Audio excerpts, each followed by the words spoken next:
and see what would happen. It's more of a waiting game like this right now. The bird knew the alligator's there, so he's going to stay on shore. The alligator's going to sit there and constantly just not move. The bird's going to get bored and go completely forget about the gator and say, maybe it was my imagination, and he'll go back in. The alligator will start drifting a little bit closer, the bird will go back out, and it's going to be a game going back and forth like that. If the alligator's lucky, eventually he will grab a hold of that bird. But we only have an hour, so I'm going to see what else we can find, you guys. So hold on tight, here we go.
This area that we're in right now is called the flats. Now the flats is basically a open up area of the grass in the Everglades. This water here, usually at this time of year, is about 3 feet deep, but lately we've had quite a bit of rain. They're pumping the water out of Lake Okeechobee and they're pumping the water out of the city, which is kind of making us flooded out here. So right now we're about 5 feet deep.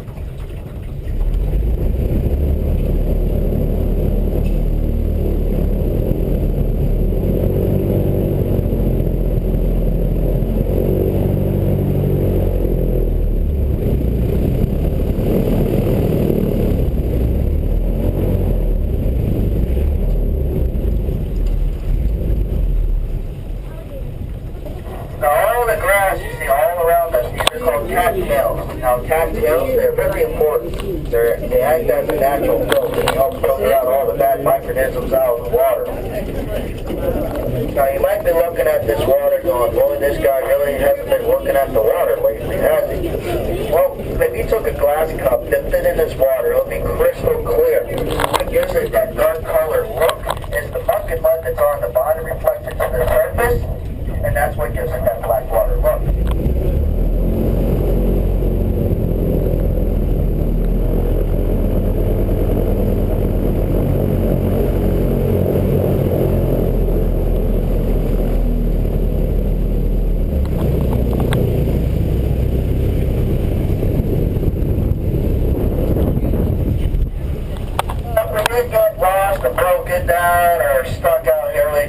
fine. The reason why is because we are by the cattails. Now the cattails, they're known as a grocery store to a survivalist. No matter where you are in the United States, wherever there's fresh water, either a lake, canal, or creek, you'll find cattails.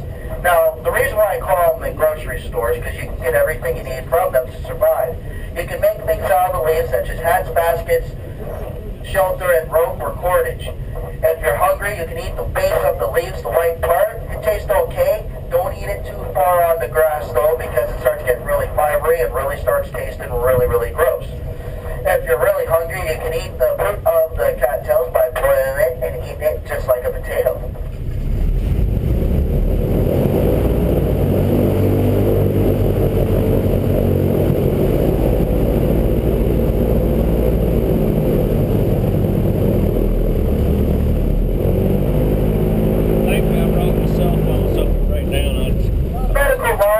With the cattails, if you have a cut, you open up that leaf and take a knife, scrape off the inside of it. There's a material in there that looks like a cloth.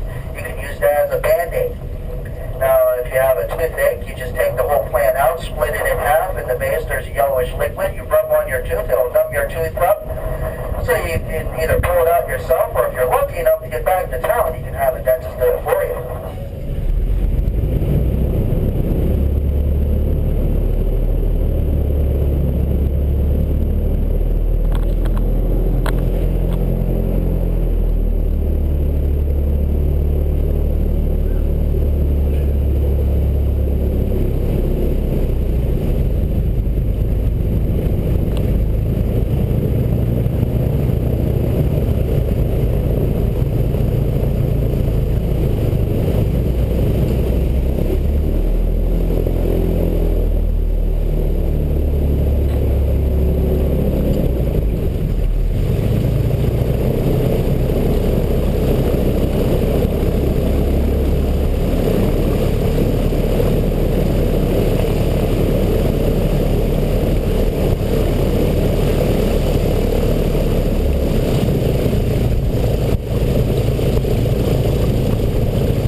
This tall grass right here is called maiden cane. Now, maiden cane is closely related to bamboo.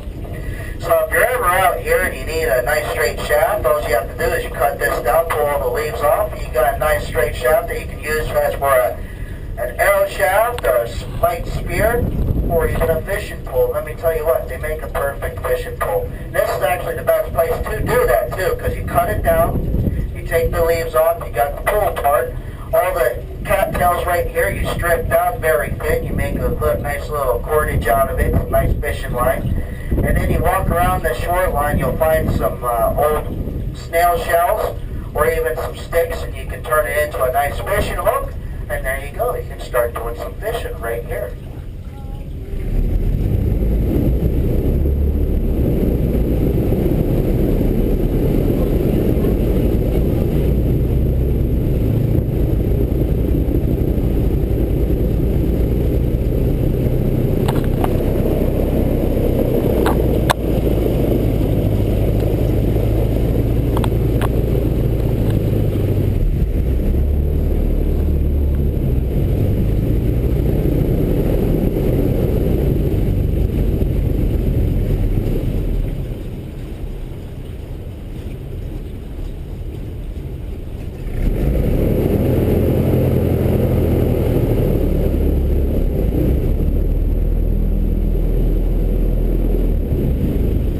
Now, the Everglades is approximately 5,000 square miles.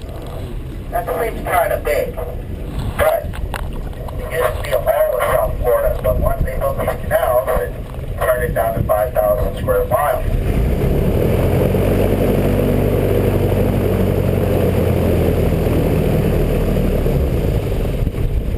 Now, the Everglades, all this water will actually start all the way up by Lake Okeechobee and make its way all the way down south into the Gulf of Mexico. The Everglades is pretty much a river. It's one of the widest and shallowest rivers. So usually at the depth, the deepest is usually 3 feet deep, but like I said, we're a little flooded now. And it'll go all the way down to 1 inch deep. This water is constantly flowing. Now this water travels 24 hours, it will travel 100 yards, so it's very slow moving. Now it'll spill out to an area called the 10,000 Islands in the Gulf of Mexico. And most people always want to protect the Everglades. And they always talk about the animals in the Everglades that they're trying to protect it for. But a lot of times, people forget that not just the animals out here depend on this fresh water, but even the animals in the ocean. All your larger game fish out in the ocean, your sharks and all your bigger fish, they all depend on this water. The reason why is this water will spill out into those 10,000 islands, which are all mangrove swamps. When fresh water hits salt water, it makes brackish water. All those larger fish, when they have babies, well, those babies are little tiny guys, and they can't live in the ocean because they would get eaten up. So they depend on those mangrove swamps and the brackish water for their nursery. Those fish will stay in that area until they're big enough to go into the open ocean. So that's another reason why we need to protect and save our Everglades and keep it the way it is.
Now today this wind is a real killer. So what I'm going to do is I'm going to go over to this little section over here and I want to try and show you guys an alligator nest. Yes.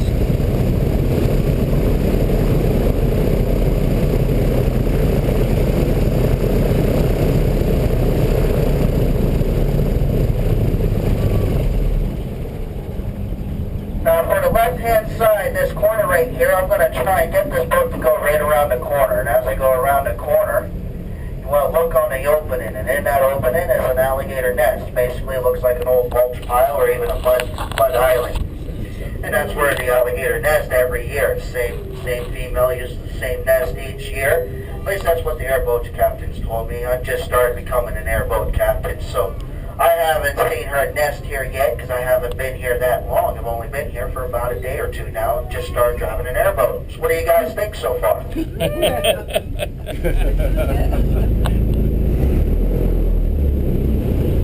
an alligator too.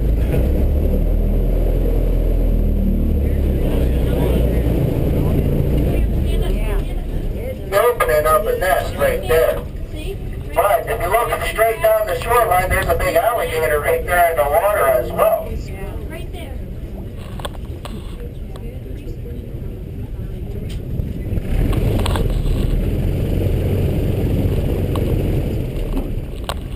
Turn the boat around so you're on the right-hand side to view it.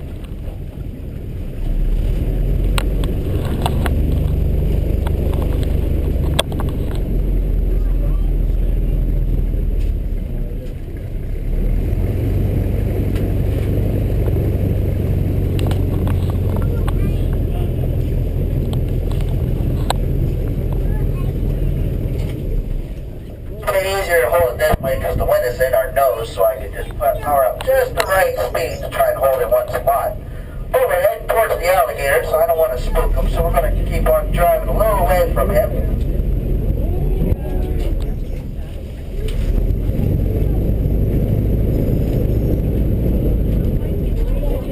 Mama alligators protect that nest. Raccoons and bears love to eat alligator eggs. When the babies are born, they're only 6 inches long. They're cute little guys. But everything loves to eat baby alligators. Fish, turtles, snakes, birds, mammals, they all love to eat baby alligators. So a baby alligator will cry for mama if he's in distress, and that sounds just like this. Now, if that was a mama alligator and she's got some babies close by, she would jump in the front row because that's where the speaker is. So if this alligator does jump on the boat, please ask the gator if he has a ticket. If he does not have a ticket, it is your guys' job to push him on the boat.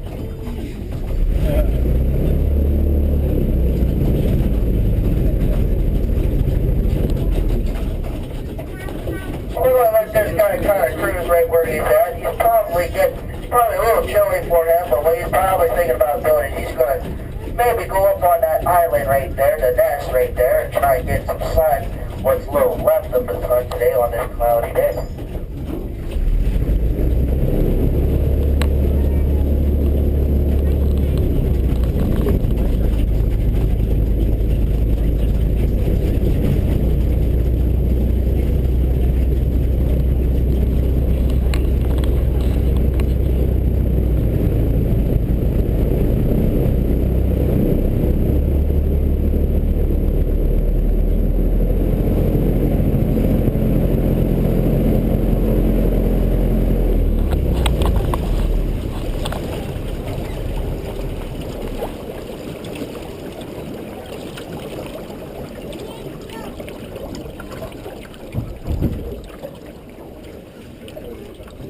How you guys doing? Good. You guys enjoying yourselves? Okay. Yeah. All right. Okay, now does anybody have any questions?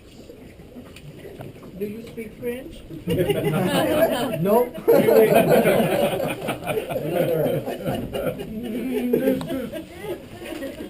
How long can they stay underwater? I mean, do they breathe above and below? They don't breathe underwater, but what they do is they do hold their breath. An alligator can easily hold their breath up to about 3 to 4 hours. Wow. Now, if you're chasing an alligator, the alligator can't hold his breath that long because he's using up all of his oxygen. Mm-hmm. Now, an alligator during the winter time can easily hold their breath up to 8 hours. The reason why is because as it gets cooler, their heartbeat actually starts slowing down. And as it slows down, they don't use as much oxygen. Now, if it gets below 68 degrees, the alligator's digestive system will shut straight down. He cannot digest his food.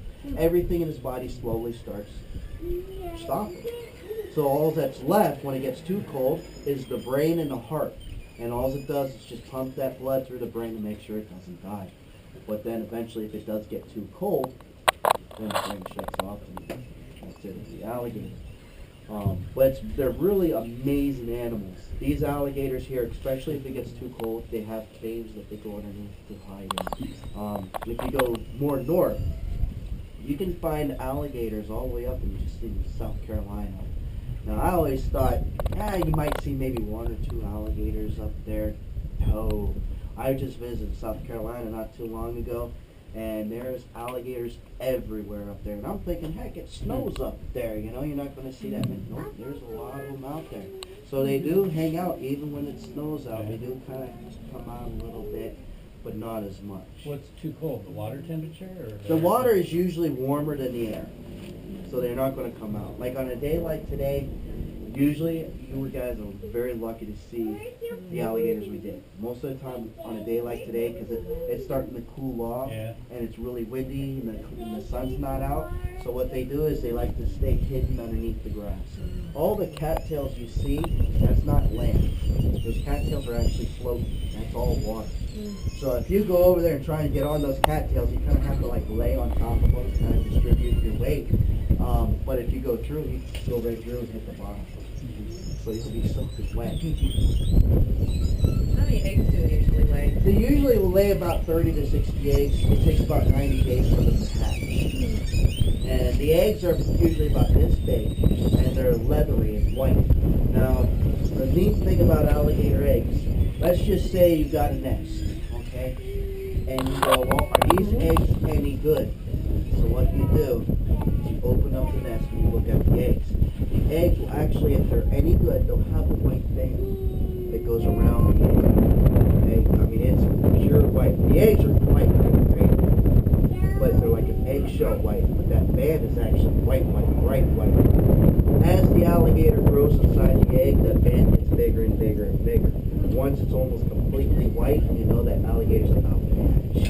So that's when whatever you're doing with your eggs, you can either put them in the incubator or, okay, they're getting ready to hatch, let's start putting them out and wait for them to hatch and then you start hatching. Now the cool thing is with alligators hatching, when they hatch, the baby alligators start chirping. And that tells mom, hey, these babies are hatching. So she goes over there and she takes her and she starts digging up the nest. She tries to help the babies out. Now, if there's a baby stuck in the egg, because sometimes they get stuck, what mama alligator will do is actually pick up the egg. Now, an alligator has 2,000 pounds perseverance and closing pressure. But an alligator will take the egg, pick it up, and crack the egg with her teeth, very nice and gentle, without harming the baby on the inside. She'll even take the babies, pick them up with her mouth, and if she's trying to get a bunch of babies in her mouth to move them, she'll pick them up, throw them up in the air, and catch them deeper in her mouth. And she does it so gentle, there's not even a scratch on the babies. They are very... Now, first-time moms, if you're a We mother, all you do don't it. understand. You accidentally drop We're the much kid on better the with the second one. Yeah, you drop the kid on the head a few times. What about the bite? I've noticed that, like on some of your shows, you guys are playing with them, and then you just, and you close the. Closing the mouth. Do they have? You have the ability to bite down, but what They about have the the lower ability to jaw? bite down, which is 2,000 pounds. Right. But the ability to open is, Okay. I don't want to say very weak, Gotcha. but it's not as strong. You can easily hold an alligator's jaws shut. Okay. Sometimes some alligators, they're a little bit stronger than others, and sometimes their mouth do, open up like that, and your hand kind of slips in, and bad things happen. So you definitely want to hold on tight. But yeah, it's amazing on those alligators. Like that alligator right there, that alligator we were looking at, his name is Blackbeard. All the airboat captains, they call him Tripod, but I know too many alligators named Tripod. Now, Blackbeard is a male alligator. This whole area, as far as you can see, is his territory. The canal we came down is his territory. He's got a girlfriend here, he's got a girlfriend down there, and he's got two girlfriends in the canal. Okay? What a life. He is the fattest gator around, and I'm not saying because he's mean towards people. I'm saying he's a 9-foot alligator, and he protects his girls in his territory. He's missing a leg. He had a broken jaw. It's finally kind of healed. It's not flapping no more. But you can see when he comes. Sometimes he'll come close to the boat. You can see where he was bit across the head. You can see all the holes from another alligator got a hold of him. He's still around. He's still surviving, and he's still kicking all the male alligators out. So they're trying to take each other's territory? There's another alligator. I've only seen him twice. I've been an airboat captain for about 10 weeks now. And I've seen the biggest alligator on the next speed trail. He's very shy though. I've only seen him twice since I've been here. He's right next to his territory. I don't know if that big alligator came here and that's broke his jaw, but he's still in his territory. So he's a little bad little game. I saw a beautiful little blue bird walking across the plant. That blue bird is called a purple gallinule. They are voted to be the most beautiful bird in the Everglades body of Yeah, society. he kind of hid in here now. Now what they do is they walk across these plants, which are called spatter docks, also known as bonnet lilies. And what they're doing is they're grabbing a hold of the flower buds, snapping them off, running into the grass, eating the seeds out of the flower buds. Another thing that they're looking for, let me see if I can find what they're looking for. Did you see it? Lately I haven't been able to There. find it. Did you see it? It's right over here. It's so pretty. What they're doing is they're looking for a little tiny hole on top of the leaf. Once they find that little tiny hole, what they do is they peck at it, and they get themselves something right out of that leaf. Now, if I can find one, here we go. It looks like.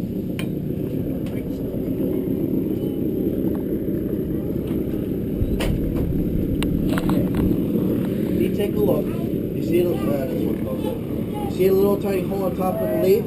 Okay, what that indicates is the bottom on the inside. This is what we call Everglades scratch-off ticket. But purple gallinal already got to it. But if you're ever out here, if you're ever stuck out here, take a hold of the leaf and you split it open and it's hollow on the inside, okay? Now, if it becomes solid and you don't find anything, it's a loser. But when you do find something, you'll find a lot of worm in here. Lately, we've had a lot of purple gallinals move in the last couple of weeks and been eating all my worms. But what you'll find is a worm on the inside. That worm is usually about a 1/2 inch to 4 inches long. The smaller ones, they have a planty taste. The larger ones taste like almonds. They're very, very big. Whatever you do not swallow them whole, okay? When you eat them, the first time I ate one, I swallowed it whole. I was like, about eating a worm. I swallowed it whole. He pinched on the inside of my throat. He got stuck there and made it pop for a while.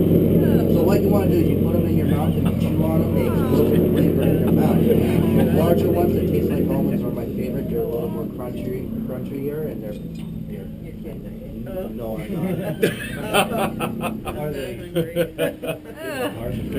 You would have figured that one I that's what I had for lunch here.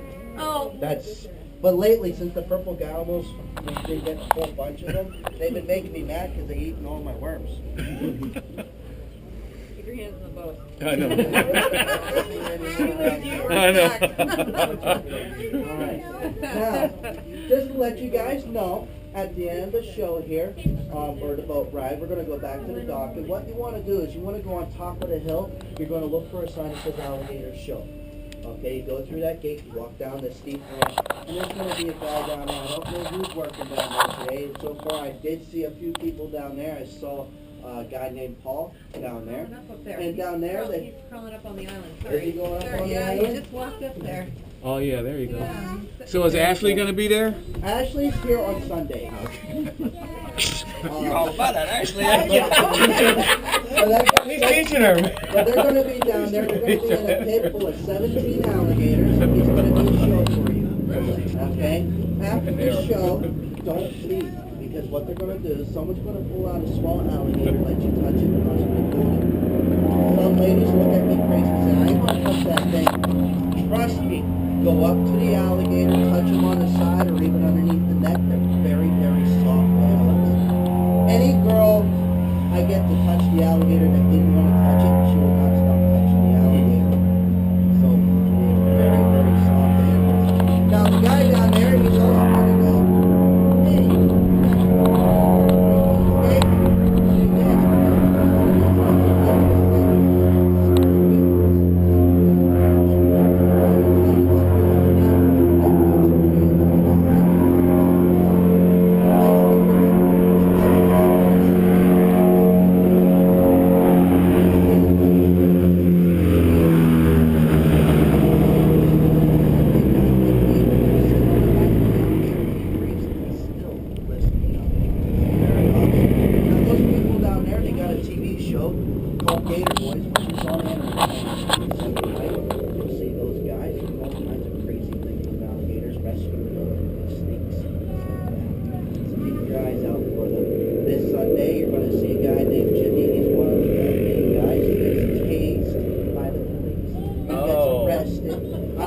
everything that they're going to put in, but he does get chased by a spider.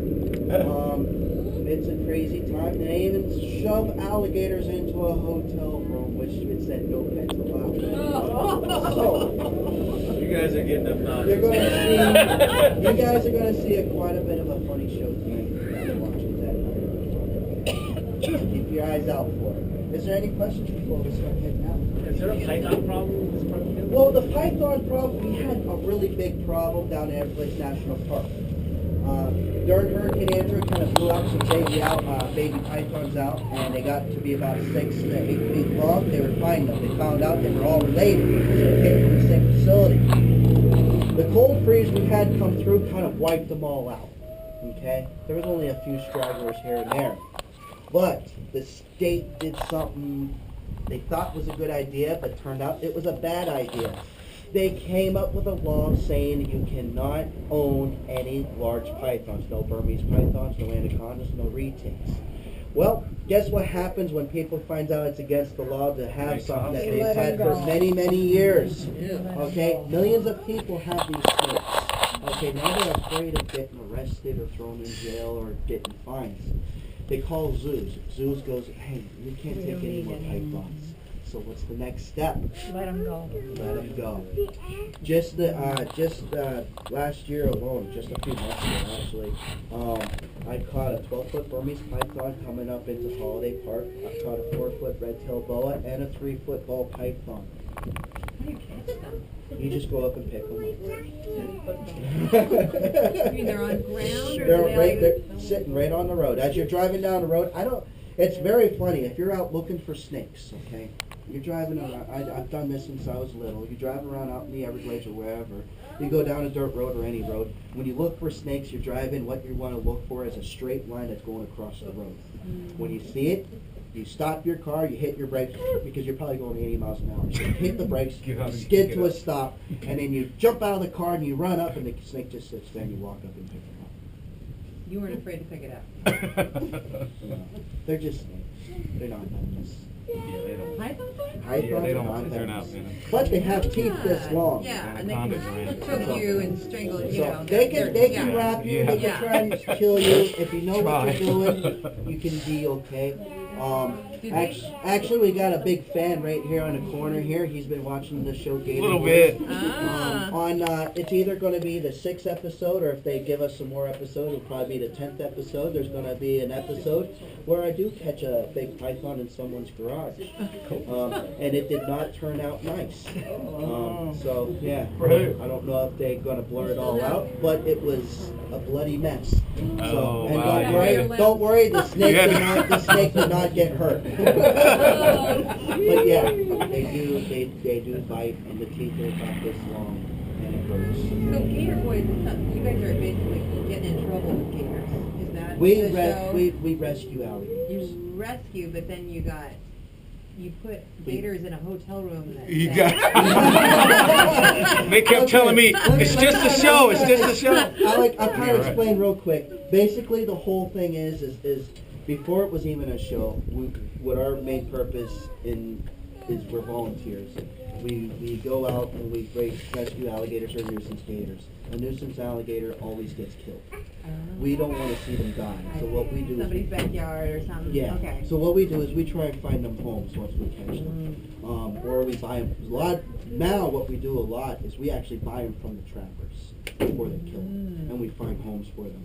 Now, when I throw them in a hotel room, basically what we're doing is I was in South Carolina, we were doing a road show. That's another way that we kind of make ourselves some money for rescuing the alligators, as well as to put some money in our pockets.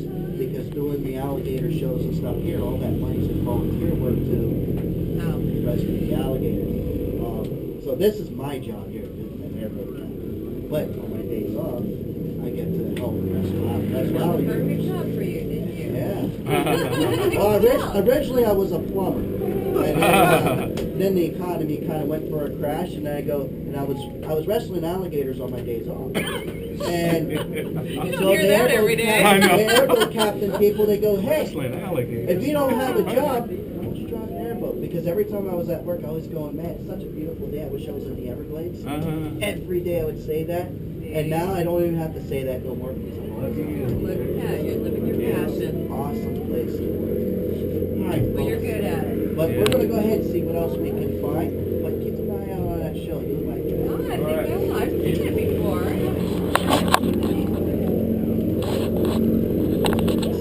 Today's Saturday. Yeah. To make sure Ross tapes up. Yeah, I'll see you guys. My kid loves it. Yeah.